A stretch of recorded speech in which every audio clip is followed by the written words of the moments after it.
First, you have some time to look at questions 1 to 6.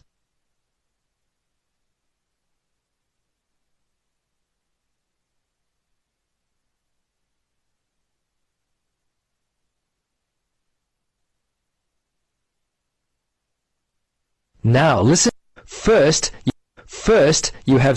You will hear a discussion about a visit to the zoo. First, you have some time to look at questions 1 to 6.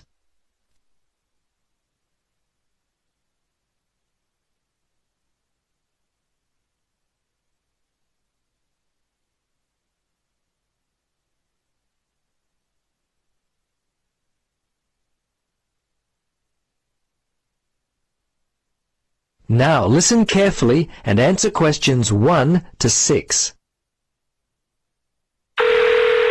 Welcome to Genoa Zoo. How can I help you? Yes, I'm interested in coming to the zoo with 3 visitors from Japan. I know you've got all the animals, but my guests would really like to get up close to the animals, something different and unique. Do you offer special tours? As a matter of fact, we do. We offer 3 tours. We have our Snakes Unlimited tour, we have a Birds Galore tour, and we also have a special behind-the-scenes tour which takes you to our animal hospital, where you get to see all the injured animals and how we look after them. Oh, right. Well, one of the girls is studying to be a vet, so I think the behind-the-scenes tour would probably appeal to her. I think Tomo would like to hold a snake, and the birds sound fascinating too. Tell me, is it possible to do all 3 tours? Yes, actually it is. The Snakes Unlimited tour kicks off at 10:15 and goes for an hour. The second tour with the birds start at around noon, and the last tour happens at 2:30. So it is possible to do all the tours during your visit to the zoo. Great.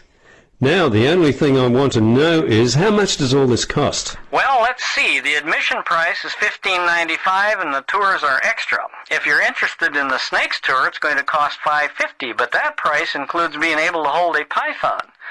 The birds tour is where you get to hold an adult eagle. That one costs $6.50, and I think the third tour costs $9.50, yes. And you get to hand feed the baby kangaroos.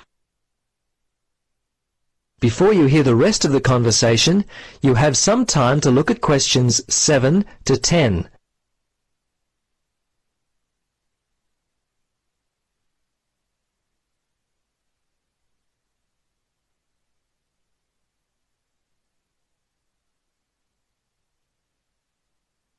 Now listen and answer questions 7 to 10. Yes, well, it sounds like a lot of fun. I think my guests will be really interested in all 3 of the tours. I'm unfamiliar with the layout of the zoo. Tell me, where do we need to meet for the first tour? Well, all the tours, in fact, leave from the same spot, and that is just beside the cafe. Okay.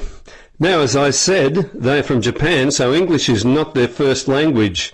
Is there anyone there that could help with translation if we need it? Yes, there is an interpreter, but unfortunately she isn't available for all the tours, so they'll have to ask her any questions they may have after the tour. All the tours are given in English. I'm sure you'll find that the information will be readily understandable for your guests.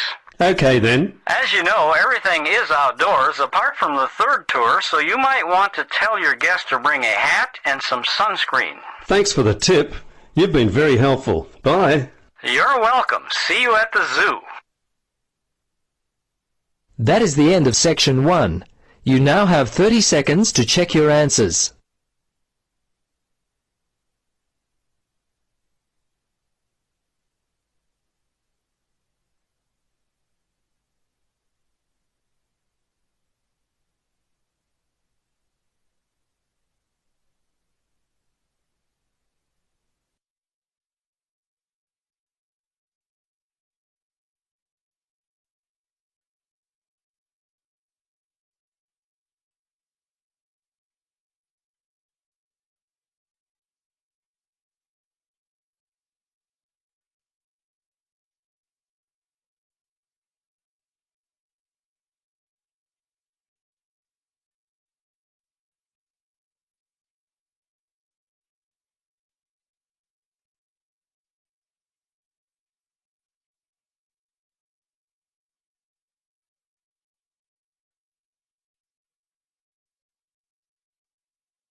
You will hear a Director of Student Administration from Mitchford University giving a talk on Open Day.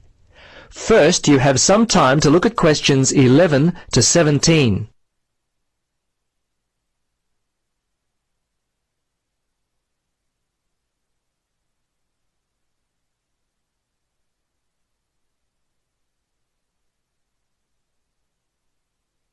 Now, listen carefully and answer questions 11 to 17.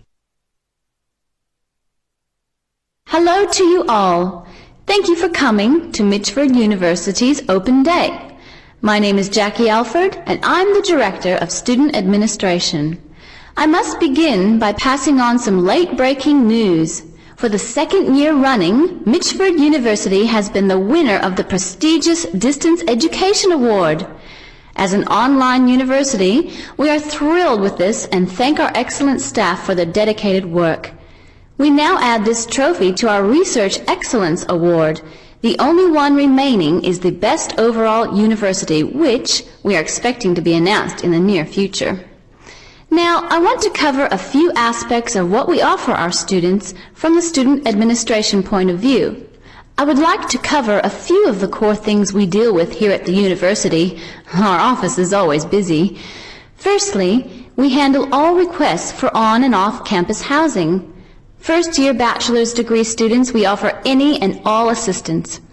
If you're considering a postgraduate degree with us, which some of you coming to the area with families are, I've met some of you already, I think. Please be aware that due to staff constraints, we are only able to help international students. My department is also responsible for the collection of all student fees and, aside from exam week, we often assist with timetabling. Our department is in close contact with enrollment, so we know all your examination results. Student fees are used to help with the extracurricular activities here on campus. Each semester we put on a movie night, and last year we tried a music appreciation night, which was well received. We often invite a number of local charities in the area to participate in our movie nights. This has been a good way for us to give back to some of the local people. Now, when you apply for a place at Mitchford University, your application package goes first to the registrar's office, where it is either accepted or rejected based upon your past academic record and test results. If you are accepted, it comes to the Student Administration Department, where we examine any special requests you may have included in your application. After that, a letter is sent to you informing you of your acceptance. The whole process takes about 3 to 4 weeks. Generally, if we receive applications by April or early May, students are notified of their acceptance in late June, unless you make mistakes with your application, which is all too common. Before listening to the rest of the talk, you have some time to look at questions 18 to 20.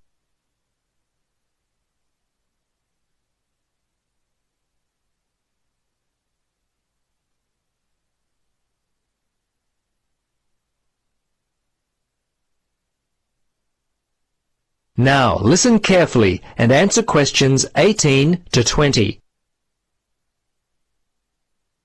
Yes, there are things we ask you not to do. Some people forget important information, believe it or not, and we get this most often. Some applicants forget to include a forwarding address. We can't send anything back to them. Another big one is forgetting to include past academic records. Hey, please don't forget them. We've had minor problems with people forgetting to include the processing fee, which stands at $45. Still others leave off the compulsory picture of themselves. Oh, yes, and perhaps the most common mistake people make is sending the application to the incorrect address. Please send the application to our post office box address. Okay, that's enough for me. Any questions? That is the end of section 2. You now have 30 seconds to check your answers.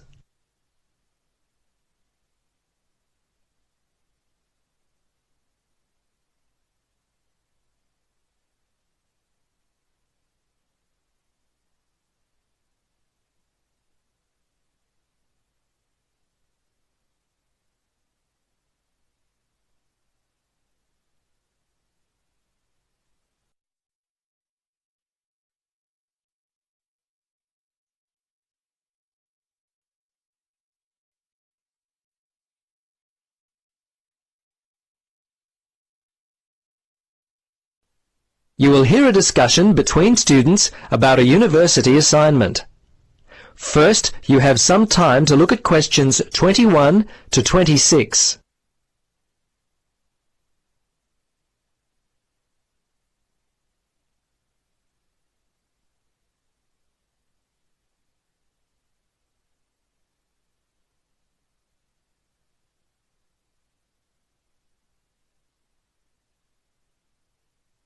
Now listen carefully and answer questions 21 to 26. Well, as you know, we have to plan and conduct a survey. How should we organise this? Well, I think we should divide up the task and then assign them to people who want to do them. I think that's a good idea. I don't want to talk to people. Seriously, if we divide up the tasks, no one will feel as though they're doing all the work. Even distribution, it's fair. I've done it this way before, and it's always worked out quite well. Yes, I agree, but what if some tasks are longer than others? Then it doesn't seem fair. Well, then we have to make sure we divide the tasks up according to time estimates. Some tasks may take longer, for example, the interview stage, and others shorter, like perhaps the layout of the survey form. Okay then, Carol. That sounds like a great idea. I seem to recall reading somewhere in our lecture notes that dividing up tasks was highly recommended for group work, so I feel good about what we're doing. Okay then, what are the tasks and who wants to do them? Well, at the moment, I'm studying layout and design, so if nobody has any objections, I'd like to work out the design of the survey. I'll have this finished by mid-March, the 23rd to be exact.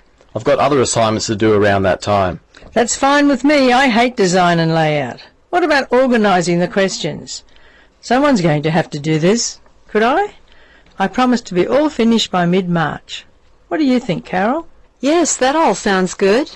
I guess someone's going to have to do the questioning. Why don't I conduct the survey?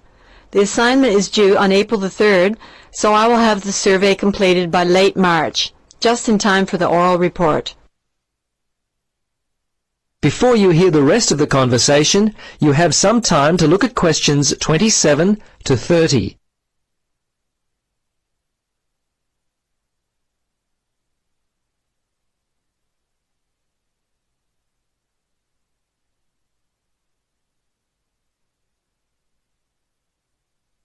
Now listen and answer questions 27 to 30. Yes, about that oral report. Does anyone have any notes from last lecture? There were some good ideas about how to give a good oral report. Yes, I happen to have them right here.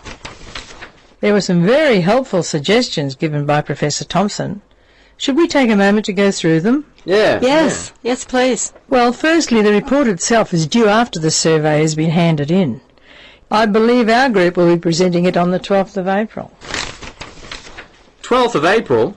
That's the date of my accounting exam. Anyway, Professor Thompson said we mustn't speak longer than 20 minutes, or less than 15. He said when it comes to assigning grades, he will be looking for speakers to maintain eye contact with the audience. In other words, don't just stand up and read the presentation. That's been my problem in the past. I spend all my time looking at my notes and the audience gets bored. Yes, that's right. Another point to remember is to make good use of gestures. Standing there like a robot is also very boring for the class. Another thing to consider is visual aids. He said we should include a variety of them, things like overhead transparencies, handouts. We can use the whiteboard, DVDs or video were also suggested. Okay, let's decide who wants to do what. That is the end of section 3. You will now have 30 seconds to check your answers.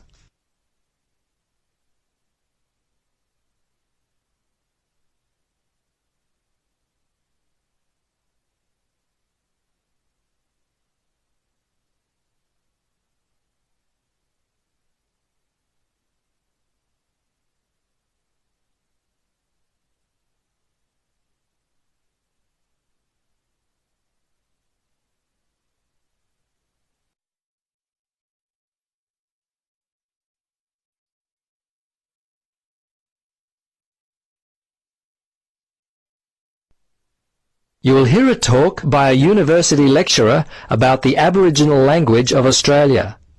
First, you have some time to look at questions 31 to 40.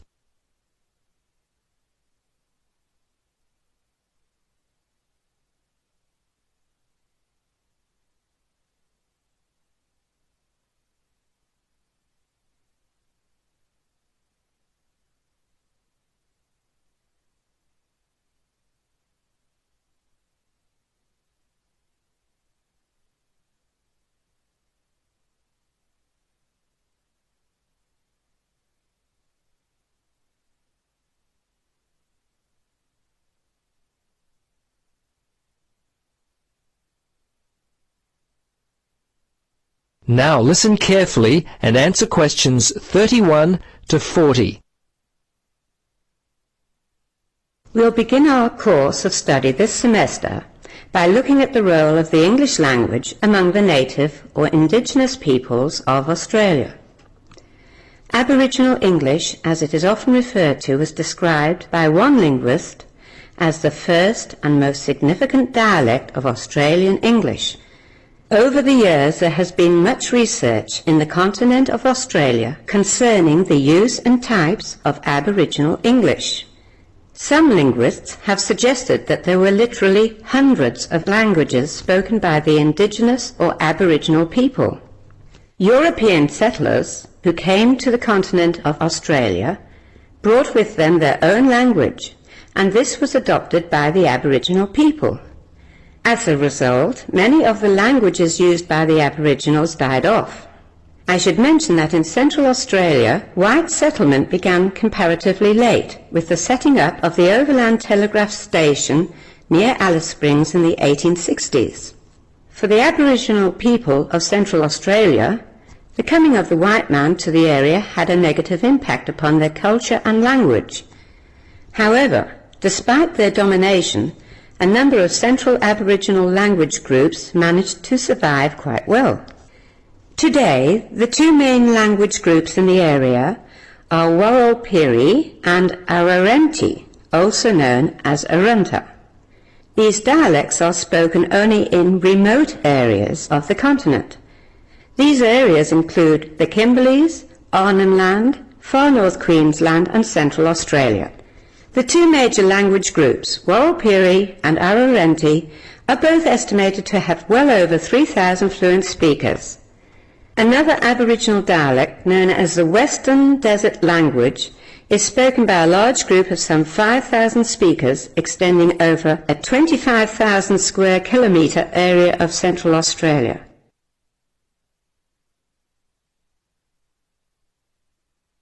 So just how many languages were in use by these people?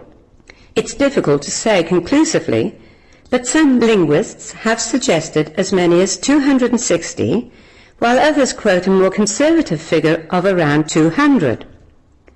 Regardless of the actual number, there have been many forms of communication among the Aboriginal people, a people who comprise approximately 2% of the current 20 million strong Australian population. It's interesting to note that many Australians refer to Aboriginal languages as dialects, thinking that they are all dialects of one all-embracing Aboriginal language.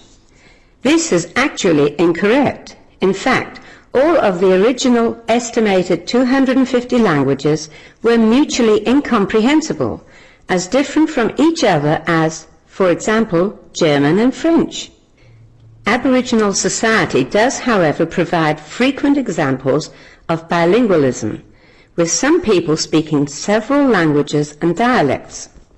In actual fact, a number of the languages spoken by Indigenous Australians are themselves actually variations of English.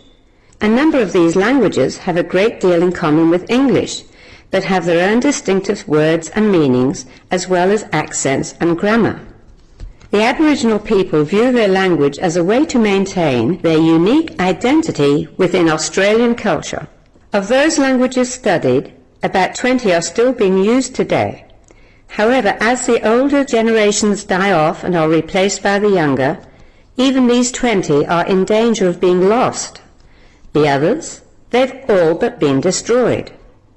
They remain unused, but live in the memories of the elderly. In some cases, they are trying to be revived by indigenous communities. In order to do so, the youth must learn to take a greater interest in their cultural heritage, or knowledge of these languages will go to the graves with those who knew them. If we don't act now to preserve these languages, an element of history will be lost forever. That is the end of section 4. You now have 30 seconds to check your answers.